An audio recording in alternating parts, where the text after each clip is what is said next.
আসসালামু আলাইকুম। জানিয়ে দেব এই মুহূর্তে হাতে পাওয়া সর্বশেষ ভয়ঙ্কর কিছু আন্তর্জাতিক আপডেট বাংলা সংবাদ। শুরুতেই থাকছে সংবাদ শিরোনাম।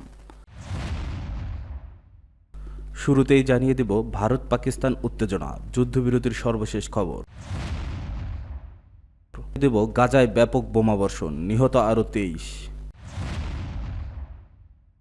এরপর রয়েছে বিক্ষোভে উত্তাল তেল আবিব। সর্বশেষ থাকছে ভারত পাকিস্তান সংঘাতের মাখন খাচ্ছে চীন।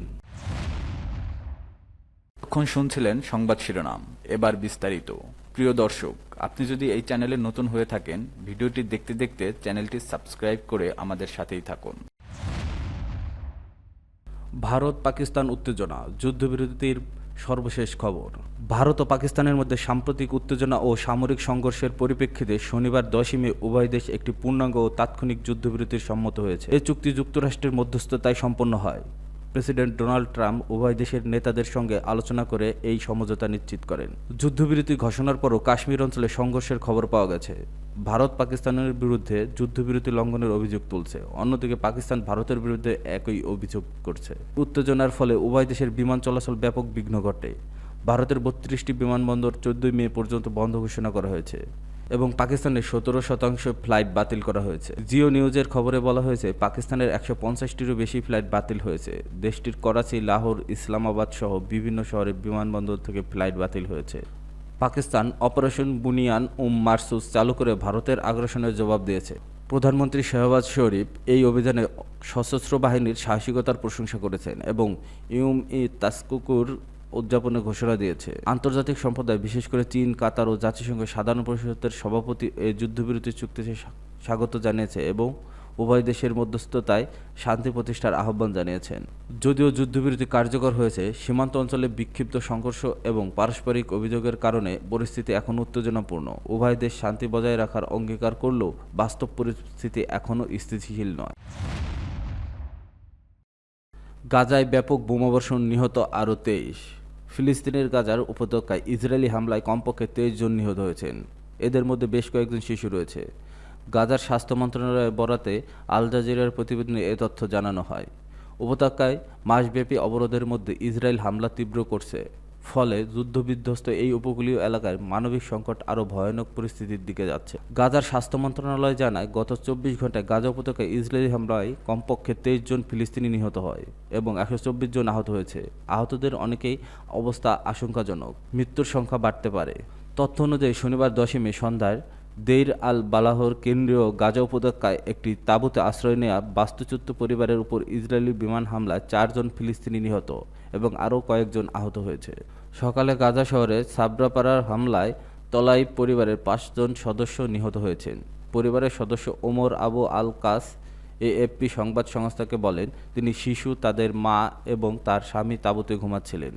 ইসরায়েলি দখলদার বিমান তাদের উপর আচমকা বোমা ফেলে। শিশুদের নানা বলে পরিচয় দেওয়া আবু আল কাজ বলেন, কোনো সতর্কতা ছাড়াই এই হামলা হয়েছে। নিহতরা কোনো অপরাধ না করেই প্রাণ হারালেন। একই সঙ্গে গাজা শহরের তুফাপাড়ার ড্রোন হামলায় 6 জন নিহত এবং শেখ রাদওয়ান এলাকায় আরও একজন নিহত হয়েছে। এখানে ইসরায়েল জাকুত পরিবারের একটি অ্যাপার্টমেন্টে বোমা হামলা চালায়। দক্ষিণে ইসরায়েলি যুদ্ধজাহাজ রাফা উপকূলের ভারী গোলাবর্ষণ করে। এতে মোহাম্মদ সাইদ আল বারদৌলি নামে একজন নিহত হন। রাফার পশ্চিমে আল মাউসি মানবিক অঞ্চলের হামলায় আরও 2 বেসামরিক ব্যক্তি আহত হয়েছেন। এছাড়া গাজার অন্যান্য এলাকায় বিমান হামলা হয়েছে, তবে সেখানে উদ্ধারকারীরা পৌঁছতে না পারার প্রকৃত হতাহতের সংখ্যা জানা যায়নি। বিক্ষোভে উত্তাল তেল আবিব। ইসরায়েলের গুরুত্বপূর্ণ শহর তেল আবিব ব্যাপক বিক্ষোভ হয়েছে। হাজার হাজার ইসরায়েলি শহরটির কেন্দ্রস্থলে সমাবেশ করে গাজা যুদ্ধ বন্ধ করার, সেখানে বন্দী ইসরায়েলি জিম্মিদের অবিলম্বে মুক্ত করার জন্য সরকারের প্রতি আহ্বান জানান। ইসরায়েলি সংবাদপত্র হারেজ্জ জানিয়েছেন, তেল আবিবের হোস্টেজেস স্কোয়ারে শনিবার 10 May hostages and missing families forum তাদের সাপ্তাহিক সমাবেশ করে। এই সময় জিম্মিদের পরিবারের আরেকটি বিক্ষোভ ইসরায়েলি সামরিক সদর দপ্তরের বাইরে অনুষ্ঠিত হয়। তেল আবিবের হাবিমা স্কোয়ারে আলাদাভাবে সরকার বিরোধী বিক্ষোভ হয়েছে। টাইমস অফ ইসরায়েল জানিয়েছে, বিক্ষোভে অংশগ্রহণকারীরা প্রধানমন্ত্রী বেনিয়ামিন নেতানিয়াহুর উপর ক্ষোভ প্রকাশ করেন। শাই মোজেস নামে এক সাবেক জিম্মির স্বজন বলেন, হাবিমা স্কোয়ারে বিক্ষোভ করছি কারণ ইসরায়েলের আসল শত্রু হামাস নয়, বরং প্রধানমন্ত্রী নেতানিয়াহু। তিনি ইসরায়েলকে একটি ইহুদি ও গণতান্ত্রিক রাষ্ট্র হিসেবে ধ্বংস করছেন। আল জাজিরার সাংবাদিক হামদা সালোহুদ গাজায় এখন বন্দী ইসরায়েলি জিম্মিদের পরিবারের সদস্যদের সঙ্গে কথা বলেন। তাকে জিম্মিদের স্বজনরা বলেছেন, নেতানিয়াহু ব্যক্তিগত ও রাজনৈতিক স্বার্থে যুদ্ধকে দীর্ঘায়িত করছে, যে কোনো ধরনের যুদ্ধবিরতি চুক্তিতে আপোষ করতে ইচ্ছুক নন। গাজায় এখনও 59 জন জিম্মি রয়েছে, যাদের মধ্যে 35 জনের মৃত্যু ইসরায়েলি কর্মকর্তা নিশ্চিত করেছেন। 21 জনের বেঁচে থাকার সম্ভাবনা রয়েছে এবং 3 জনের এখনও অজানা। ইসরায়েলি কর্মকর্তারা বলেছেন, তারা গাজায় তাদের অভিযান সম্প্রসারণ করবে এবং এখানে কোনো যুদ্ধবিরতি চুক্তির দিকে এগোনোর পরিকল্পনা করছে না। তারা বলেছেন, জিম্মিদের মুক্তির জন্য সামরিক উপায় সবচেয়ে ভালো, কিন্তু জিম্মিদের পরিবার সদস্যরা এবং ইসরায়েলি সমাজের বৃহত্তর অংশ সামরিক বাহিনীর এই নীতি সমর্থন করছে না। এদিকে ফিলিস্তিনের গাজা উপত্যকায় ইসরায়েলি হামলায় কমপক্ষে 23 জন নিহত, এদের মধ্যে বেশ কয়েকজন শিশু রয়েছে।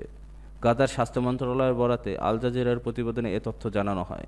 উপত্যকায় মাসব্যাপী অবরোধের মধ্যে ইসরায়েলের হামলা তীব্র হয়েছে, ফলে যুদ্ধ বিধ্বস্ত এই উপকূলীয় এলাকায় মানবিক সংকট আরও ভয়ানক পরিস্থিতির দিকে যাচ্ছে। গাজার স্বাস্থ্য মন্ত্রণালয় জানায়, গত 24 ঘন্টায় গাজা উপত্যকায় ইসরায়েলি হামলায় কমপক্ষে 23 জন ফিলিস্তিনি নিহত এবং 124 জন আহত হয়েছে। আহতদের অনেকের অবস্থা আশঙ্কাজনক হওয়ার মৃত্যুর সংখ্যা বাড়তে পারে। ভারত পাকিস্তান সংঘাতের মাখন খাচ্ছে চীন। কাশ্মীরে সন্ত্রাসী হামলার জেরে ভারত ও পাকিস্তান সংঘাতে জড়িয়ে পড়ছে, যা চীনের জন্য একটি সম্ভাব্য মূল্যবান গোয়েন্দা তথ্যের উৎস হয়ে উঠছে। এই সংঘাতে চীন যুদ্ধবিমান ও অন্যান্য অস্ত্র ব্যবহার করছে ইসলামাবাদ। পাশাপাশি এই লড়াই বেইজিংয়ের জন্য হয়ে উঠেছে বাস্তব যুদ্ধের পরীক্ষাগার। বিশ্বে চীনা সামরিক প্রতিরক্ষার ক্ষমতা কতটুকু কার্যকর তা প্রথমবারের মতো পরখ করার সুযোগ পেয়েছে বেইজিং, যা তাদের প্রতিদ্বন্দ্বী ভারতের সামরিক প্রযুক্তির সক্ষমতা ও দুর্বলতার বহুমাত্রিক বিশ্লেষণ সহায়ক হবে। এর মধ্যে চীনা যুদ্ধবিমান দিয়ে পাকিস্তানি হামলায় ভারতের যুদ্ধবিমান ভূপাতিত হওয়ার খবর, বেইজিংয়ের চেংদু এয়ারক্রাফট কর্পোরেশনের শেয়ার মূল্য বেড়ে গেছে, আর চীনা প্রতিরক্ষা কোম্পানিগুলোর শেয়ার মূল্য হু হু করে বাড়তে শুরু করেছে। নিরাপত্তা বিষয়ক বিশ্লেষক ও কূটনীতিকদের মতে, চীনের সামরিক আধুনিকীকরণ এমন এক পর্যায়ে পৌঁছেছে যে তারা এখন সীমান্ত ঘাঁটি, ভারত মহাসাগরের মোতায়েন নৌবহর এবং মহাকাশ থেকে তাৎক্ষণিকভাবে ভারতের পদক্ষেপ ঘনিষ্ঠভাবে পর্যবেক্ষণ করতে সক্ষম।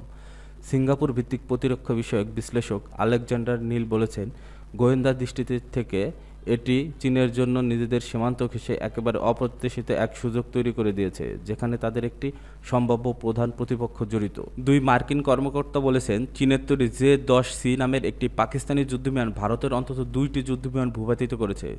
ভারতের ওই 2 যুদ্ধবিমানের একটি ফ্রান্সের তৈরি রাফায়েল। ভারত তাদের কোনো যুদ্ধবিমান ভূপাতিত হওয়ার কথা এখনও স্বীকার করেনি, তবে পাকিস্তানের প্রতিরক্ষা ও পররাষ্ট্রমন্ত্রী J-10C যুদ্ধবিমান ব্যবহার করার নিশ্চিত করেছে।